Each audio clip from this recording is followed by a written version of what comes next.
નમસ્કાર. આજના આ ખાસ વિશ્લેષણમાં આપ સૌનું સ્વાગત છે. આજે આપણે એક એવા વિષય પર વાત કરવાના છીએ જે સાચું કહું તો આપણા રોજબરોજના જીવન અને એક મુક્ત સમાજ સાથે સીધો જોડાયેલો છે. વિશ્વ પ્રેસ સ્વતંત્રતા દિવસ. હવે આ કોઈ કેલેન્ડરની સામાન્ય તારીખ નથી હો. આ સત્યની શક્તિ અને એ મુક્ત અવાજની ભવ્ય ઉજવણી છે, જે અવાજ ખરા અર્થમાં સમાજને તેનો સાચો અરીસો બતાવે છે.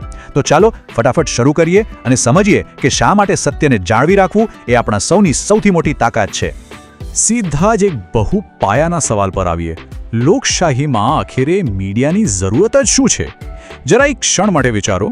જો આપણી પાસે સમાજમાં શું ચાલી રહ્યું છે એનું સત્ય જાણવાનો કોઈ રસ્તો જ ન હોય તો શું થાય? સિમ્પલ છે. સાચી અને સચોટ માહિતી વિના લોકશાહીની કલ્પના કરવી પણ અશક્ય છે. એવું સમજો કે જ્યારે માહિતીનો પ્રવાહ અટકી જાય છે ને, ત્યારે લોકશાહી જાણે કે શ્વાસ લેવાનું બંધ કરી દે છે. એટલે જ આ પ્રશ્ન માત્ર એક સવાલ નથી, પણ આપણા અસ્તિત્વનો અને એક મુક્ત સમાજનો મૂળભૂત પાયો છે. તો ચાલો આ વાતને થોડું વધુ ઊંડાણથી સમજીએ. દર વર્ષે 3 મેના રોજ આ વિશ્વ પ્રેસ સ્વતંત્રતા દિવસ ઉજવવામાં આવે છે. આખો આ દિવસ મુખ્યત્વે 3 મજબૂત સ્તંભો પર ઊભો છે. પહેલો, પત્રકારિતાની સંપૂર્ણ સ્વતંત્રતા. બીજો, દરેક વ્યક્તિની પોતાની વાત રજૂ કરવાની એટલે કે અભિવ્યક્તિની આઝાદી. અને ત્રીજો અને સૌથી અગત્યનો સ્તંભ, સાચી અને સ્પષ્ટ માહિતીનો પ્રસાર. આ એક એવો ખાસ દિવસ છે જે આખી દુનિયાને એક બહુ મોટું રિમાઇન્ડર આપે છે કે કોઈપણ જાતના ડર, દબાણ કે પક્ષપાત વગર સત્ય કહેવું અને તેને સાંભળવું એ ખરેખર કેટલું ક્રુશિયલ છે. તમે કદાચ સાંભળ્યું જ હશે કે કોઈ પણ મજબૂત લોકશાહીમાં પ્રેસને ચોથા સ્તંભનો દરજ્જો અપાયો છે, રાઈટ? પણ આનો અર્થ શું? આનો સીધો અર્થ એ છે કે આ સ્તંભ સરકાર અને જનતા વચ્ચે એક અત્યંત મહત્વપૂર્ણ બ્રિજ યાની કે સેતુનું કામ કરે છે. જો પ્રેસ ખરેખર સ્વતંત્ર હોય ને, તો જ તે લોકો સુધી એકદમ સાચી અને નિષ્પક્ષ માહિતી પહોંચાડી શકે. અને આ જ નિષ્પક્ષ માહિતીના આધારે સામાન્ય નાગરિકો દેશના ભવિષ્ય માટે સાચા નિર્ણયો લઈ શકે છે. મતલબ કે આ ચોથો સ્તંભ જ બાકીની સિસ્ટમને અકાઉન્ટેબલ અથવા જવાબદાર રાખવાનું અદ્ભુત કામ કરે છે. અને અહીં આપણે બહુ જ સરળતાથી સમજી શકીએ છીએ કે આ દિવસનો ઇતિહાસ શું છે અને તે ક્યાંથી શરૂ થયો. વાત છે 1991ની, જ્યારે આફ્રિકામાં વિન્ડહોગ ઘોષણાપત્ર રજૂ થયું. આમાં સ્વતંત્ર અને બહુપક્ષીય મીડિયાને સૌથી વધુ મહત્વ આપવામાં આવ્યું હતું.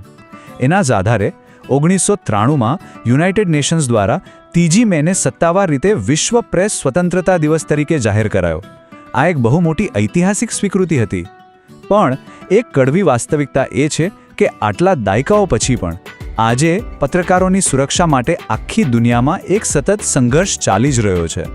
ઇતિહાસના પાનાઓથી થોડા આગળ વધીને ચાલો આજની અત્યારની રિયાલિટી પર નજર કરીએ. શું આજે પત્રકારો ખરેખર સુરક્ષિત છે?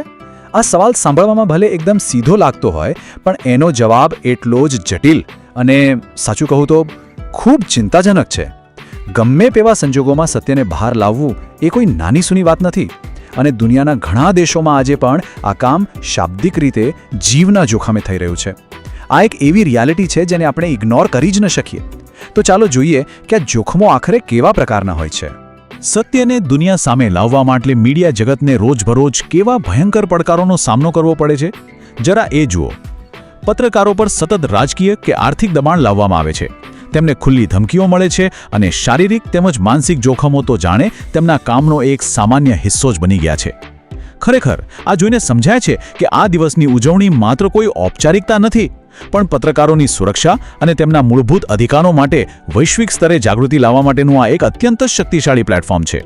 હવે અહીં જે સૌથી રસપ્રદ અને થોડી એલાર્મિંગ બાબત સામે આવે છે તે એ છે કે આજના ડિજિટલ યુગના 2 સાવ વિરોધાભાસી ચહેરા છે. એક તરફ સોશિયલ મીડિયા અને ડિજિટલ પ્લેટફોર્મ્સના કારણે કોઈ પણ માહિતી આંખના પલકારામાં દુનિયાના ખૂણે ખૂણે પહોંચી જાય છે. અદ્ભુત સ્પીડ છે.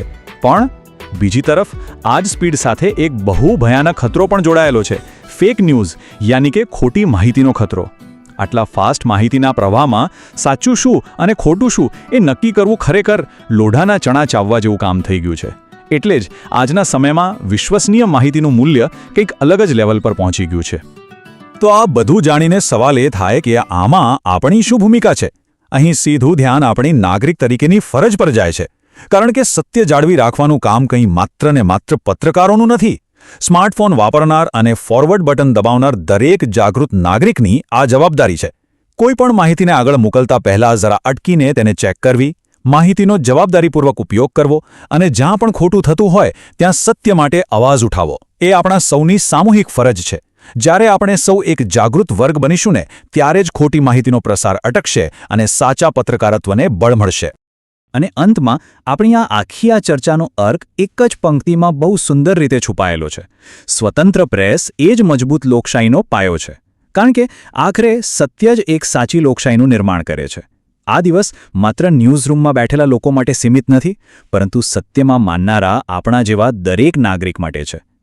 તો હવે પછી જ્યારે પણ કોઈ સમાચાર વાંચવામાં આવે કે તેને અન્ય લોકો સુધી પહોંચાડવામાં આવે ત્યારે આ સવાલ જરૂર ઉઠવો જોઈએ કે શું આ માહિતી ખરેખર સત્ય છે? અને શું આપણે એક સમાજ તરીકે સત્યના રક્ષકોને પૂરતો સાથ આપી રહ્યા છીએ ખરા? આ એક બહુ જ વિચારવાલાયક પ્રશ્ન સાથે આજના આ વિશ્લેષણને આપણે અહીં વિરામ આપીએ. સત્યને હંમેશા સાથ આપતા રહીએ.